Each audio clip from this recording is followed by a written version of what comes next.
Έλα να δούμε σήμερα παρέα το αγαπημένο μαυρικό σακίδιο για όλες τις ώρες. Ανθεκτικό και αδιάβροχο, το σακίδιο αυτό διαθέτει έναν ημάντα στο πίσω μέρος για να εφαρμοστεί στο μπαστούνι βαλίτσας, καθώς και ένα δεύτερο χερούλι στα πλάγια. Επιπλέον, στην αριστερή πλευρά θα δείτε μια θύρα USB για να φορτίζετε τις συσκευές σας με powerbank. Στην μπροστινή όψη θα δούμε την πρώτη εξωτερική θήκη με μεγάλη χωρητικότητα, η οποία κλείνει με φερμουάρ.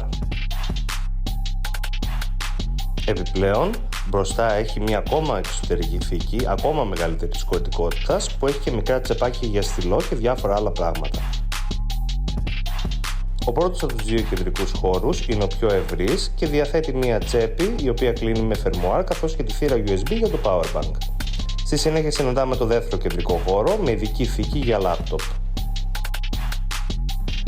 Είναι διαθέσιμο σε μαύρο και χακί. Γράψτε μου στα σχόλια από κάτω ποιο χρώμα είναι το αγαπημένο.